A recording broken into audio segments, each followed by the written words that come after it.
തിരുവനന്തപുരം ആമയിഴഞ്ചാൻ തോട്ടിലെ പരിശോധന ഇപ്പോഴും തുടരുക തന്നെയാണ്. ജിബിൻ ചേരുന്നുണ്ട്. ജിബിൻ, ഒരുപാട് പേർ അവിടെ വെള്ളത്തിലേക്ക് ഇറങ്ങിയിട്ടുണ്ട്, പ്രത്യേക സംഘം. എങ്ങനെയാണ് ഈ താൽക്കാലിക തടയണ നിർമ്മിക്കാനുള്ള ജോലികൾ ഇപ്പോൾ നടക്കുന്നുണ്ടോ? എങ്ങനെ പരിശോധിക്കാനാണ് ഇപ്പോഴത്തെ തീരുമാനം?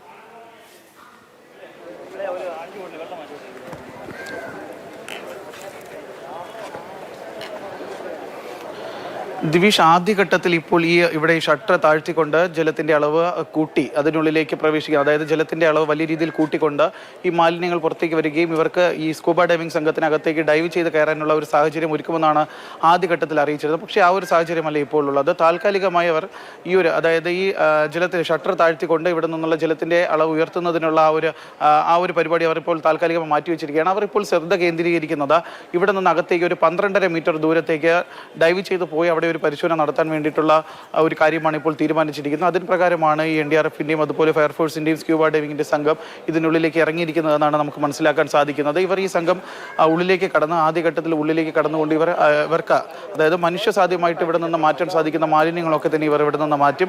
ഇതിനുശേഷമായിരിക്കും ഈ ഡൈവിംഗ് സംഘം മുഴുവനായി ഉള്ളിലേക്ക് പ്രവേശിച്ചുകൊണ്ട് ഈ നേരത്തെ നമ്മൾ സൂചിപ്പിച്ചതാണ് ഈ 3ാമത്തെ പ്ലാറ്റ്ഫോം വരെയുള്ള ആ ഒരു ടണലിൻ്റെ ഭാഗമൊക്കെ തന്നെ പൂർണ്ണമായി വൃത്തിയാക്കുന്ന രീതിയിൽ സാഹചര്യം രാവിലെ ഉണ്ടായിരുന്നു. അപ്പോൾ അതുവരെയുള്ള കാര്യങ്ങൾ, അതായത് ജോയിയെ കാണാതെ സ്ഥലത്ത് നിന്ന് ഈ 3ാമത്തെ ടണൽ വരെയുള്ള ഈ 3ാമത്തെ പ്ലാറ്റ്ഫോമിന് സമീപത്തുള്ള ടണൽ വരെയുള്ള കാര്യങ്ങൾ ക്ലിയർ ആണ്. അവിടെ നിന്ന് മാലിന്യങ്ങൾ മാറ്റാൻ സാധിച്ചു.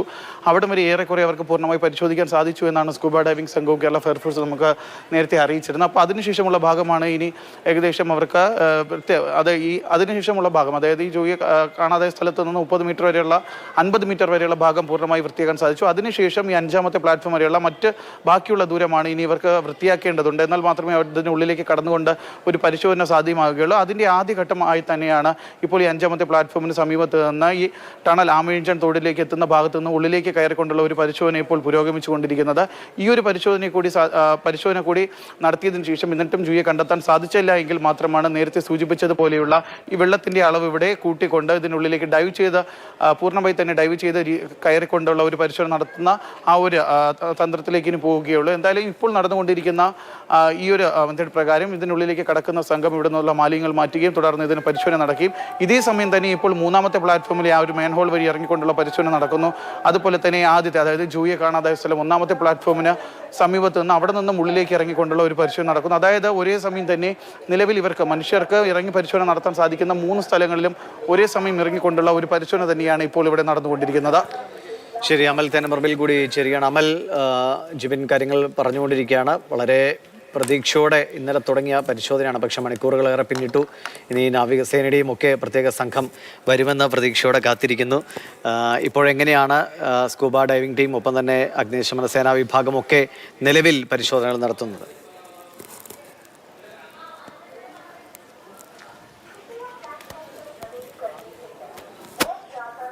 പരിശോധന തുടരുന്നുണ്ട് ദിവിഷ. നമ്മൾ ഇന്നലെ പറഞ്ഞതുപോലെ ഇനി ഇതിനെ ഒരു രക്ഷാപ്രവർത്തനം എന്ന് വിശേഷിപ്പിച്ച് മുന്നോട്ട് പോകണമോ എന്നുള്ളതാണ് പ്രശ്നം. എന്തായാലും ഇപ്പോഴും പരിശോധനകൾ തുടരുന്നു. ഇവിടെ 2 ഭാഗത്തു നിന്നും സമാനമായി തന്നെ ഉദ്യോഗസ്ഥർ സ്കൂബ ഡൈവിംഗ് താഴേക്ക് ഇറങ്ങി അകത്തേക്ക് പോയി ഉള്ള പരിശോധനയാണ് നടക്കുന്നത്. നിലവിൽ ഈ വെള്ളം പോകുന്ന സ്ഥലമുണ്ട്, പുറത്തേക്ക് പോകുന്ന സ്ഥലം, ആ പവർ ഹൗസ് റോഡിൻ്റെ സമീപത്തായുള്ള സ്ഥലമുണ്ട്. അതിലൂടെ അകത്തേക്ക് കടന്ന് എത്ര ദൂരം പോകാൻ കഴിയും എന്ന് ഉദ്യോഗസ്ഥർ നോക്കുകയാണ്. അവർക്ക് പക്ഷേ അകത്തേക്ക് ഒട്ടും തന്നെ കടക്കാൻ കഴിയുന്നില്ല എന്നുള്ളതാണ് നമുക്ക് മനസ്സിലാക്കാൻ കഴിയുന്നത്.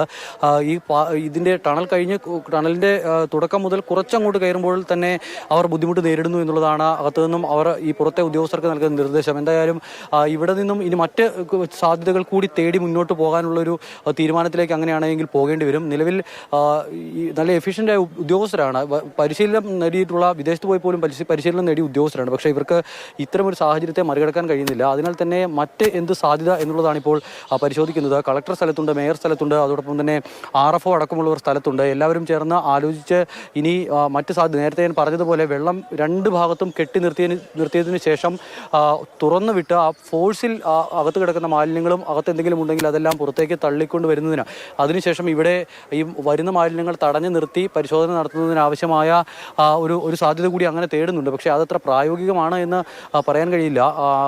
ഒരുപക്ഷെ അങ്ങനെ വെള്ളം കെട്ടി നിർത്തിയിട്ടുണ്ടെങ്കിൽ വെള്ളം ഉയരുന്നതല്ലാതെ വെള്ളത്തിന് അതിന് ഒഴുകി വരാനുള്ള ഒരു സാധ്യത വളരെ കുറവാണ്. ഇപ്പോൾ നമ്മൾ ഈ അകത്ത് പോയി വന്ന ആളുകളോട് സംസാരിക്കുമ്പോൾ പറയുന്നത് വളരെ ചെറിയൊരു സ്ഥലം, അതായത് മാലിന്യങ്ങൾക്കിടയിലൂടെ വെള്ളം നീരൂറോ പോലെയാണ് ഒഴുകി വരുന്നത് എന്നുള്ളതാണ് അവർ പറയുന്നത്. അങ്ങനെയാണെങ്കിൽ അങ്ങനെ വെള്ളം കെട്ടി തുറന്നു വിടുന്ന ഒരവസ്ഥ ഉണ്ടായാൽ വെള്ളം ഉയരുമെന്നല്ലാതെ അതിനപ്പുറത്തേക്ക് മറ്റെന്തെങ്കിലും ഗുണമുണ്ടാകുമോ എന്നുള്ള ഒരു പ്രശ്നം കൂടി നിലനിൽക്കുന്നുണ്ട്. ഇപ്പോഴും എന്തായാലും പരിശോധന തുടരുന്നുണ്ട്. വൈകുന്നേരമായാൽ ഇന്നലത്തെ NDRFന്റെ നിർദ്ദേശം ഇന്നലെ ഉണ്ടായിരുന്നു, രാത്രിയിൽ പരിശോധന നടത്തേണ്ടതില്ല എന്ന്. അങ്ങനെയെങ്കിൽ ഇപ്പോൾ സമയം ഇങ്ങനെ കടന്നു പോവുകയാണ്. ഓരോ മണിക്കൂറുകളും കടന്നു പോകുന്തോറും നമ്മുടെ ഈ പരിശോധനയുടെ ഒരു രീതി മാറുന്നുണ്ട്. പക്ഷേ ഇപ്പോൾ സമയം 3 മണിയും കഴിയുന്നു. അപ്പോൾ ഇനിയിപ്പോൾ പരിശോധന വൈകുന്നേരമായിട്ടുണ്ടെങ്കിൽ സ്വാഭാവികമായി ഇന്നലത്തേന് സമാനമായി നിർത്തും. പിന്നീട് മാലിന്യ നീക്കം മാത്രമാകും കുറച്ച് സമയം ഉണ്ടാവുക. അതിനുശേഷം നാളെ മറ്റെന്തെങ്കിലും തരത്തിലുള്ള പരിശോധന, മറ്റൊരു സാധ്യത തേടിയുള്ള പരിശോധന എന്നുള്ള നിലയിലേക്ക് പോകാനാണ് നിലവിലെ തീരുമാനം. ഇപ്പോൾ എത്ര സമയത്തിനുള്ളിൽ നമുക്കിത് ലക്ഷ്യം കാണാനാകുമെന്ന ചോദ്യത്തിന് ആർക്കും ഉത്തരം പറയാൻ കഴിയുന്നില്ല എന്നുള്ളതാണ് ഏറ്റവും വലിയ പ്രതിസന്ധി.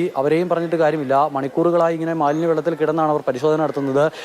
ഊണും ഉറക്കവുമില്ലാതെ ഉദ്യോഗസ്ഥർ ഇതിന് പിന്നാലെ തന്നെയുണ്ട്. പക്ഷേ അതുകൊണ്ട് അതൊന്നും ലക്ഷ്യത്തിലേക്ക് എത്തുന്നില്ല എന്ന നിരാശാജനകമായ സാഹചര്യം നിലനിൽക്കുകയാണ്. നേരത്തെ ഒരു ഉദ്യോഗസ്ഥർക്ക് 3 ഉദ്യോഗസ്ഥരാണ് നേരത്തെ മാൻഹോളിലൂടെ താഴേക്ക് ഇറങ്ങിയത്. ഈ സ്കൂബ ഡൈവിംഗ് ടീമിലെ ഉദ്യോഗസ്ഥർ അവർ താഴേക്ക് ഇറങ്ങി കുറച്ചു ദൂരം മുന്നോട്ട് പോയി. അവർ സംസാരിച്ചപ്പോൾ പറഞ്ഞത് അതിൽ ഒരാൾ രക്ഷപ്പെട്ടത് ഭാഗ്യം കൊണ്ടാണ് എന്നാണ്. അവർ അകത്തേക്ക് കടന്നു പോയ സമയത്ത് ഒരാളുടെ മുതുകിലേക്ക് മുകളിലുണ്ടായിരുന്ന വെള്ളത്തിൻ്റെ അളവ് കുറയുകയും മുകളിലുണ്ടായിരുന്ന മാലിന്യം അദ്ദേഹത്തിന് മുകളിലേക്ക് വീഴുകയും ചെയ്തു. പിന്നീട് കൂടെ ഉണ്ടായിരുന്ന ആളാണ്. ആദ്യഘട്ടത്തിലേക്ക് ഒരാളായിരുന്നു ഈ പരിശോധനയ്ക്ക് ഇറങ്ങിയിരുന്നതെങ്കിൽ അയാൾ കയറിയതിനു ശേഷം അടുത്തയാൾ ഇറങ്ങുക, അങ്ങനെയായിരുന്നു പതിവ്.